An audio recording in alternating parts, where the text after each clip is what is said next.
Čau lidi! Takže vítejte u challenge, který se jmenuje Miko a energy drink. Jo, takže tady můžete vidět skleničky s energy drinkem a tady mlíko.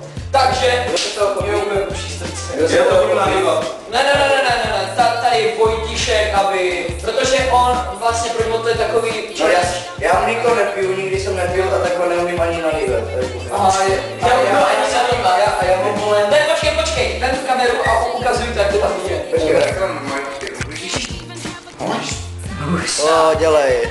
Vole. Oj. No. Čo starý? Pojď. Oh, damn. Však stojí křížka. Pojď se odsaď. Hej, dělej stojí, jinak bude pěna. Ne, to je můj, ne. Už musíš. Ne. Oh shit. Počkej. Ježiš, to smrdí. Jo, no. Fakt? Hej, to vypadá jako ty mojí mámu, vole. Kdo první? Každý naraz. Jo, tam to všichni. Ale nedá reakci, já se svět. Takže 3, 2, 1, teď. Já jsem dívat.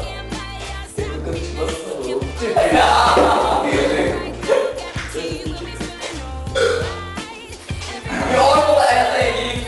Ty pičo, on nikdy nepil mlíko, jo? A dal to. Nice. Je to hrozný? Dobré to je. Jak přijdeš tam za ten mlíko?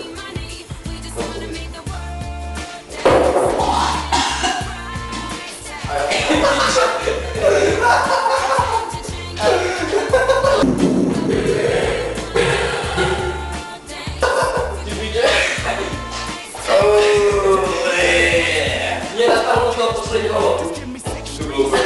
Ježíš, pojď sem, vole. Kam jdeš? Hej, já bych říkal... Dělej to.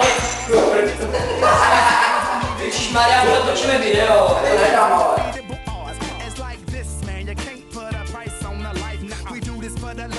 Dělej, já jsem to dal na X a to mlíko nepiju. A je to hnusné, fakt, ten poslední log je úplně hrozný. Není. Dělej, pojď. Takže já nikdy jsem mlíko nepiju. A zkusím to nejvíc teda tohle, ale já se asi poříkám.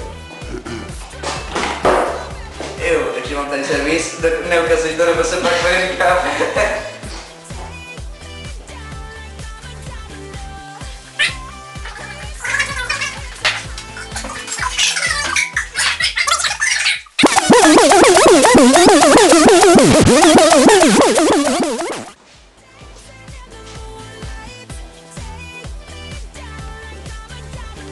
Pojď.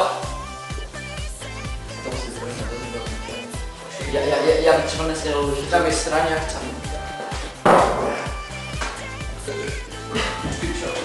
Dobrý. Jsem se netrobil na vidět. Dobrý, pohra. Hora. Mě bolí břicho. To je to jako kakao. A mi fakt bolí břicho normálně. To je jako kakao. Pojď, ty si píč. Takže to by byl konec našeho challenge. Kuba to bohužel nezvládl, takže si to ne vůbec. A já jsem dal Energy plus i mlíko. My se s vámi loučíme a zatím... Čau. Čau.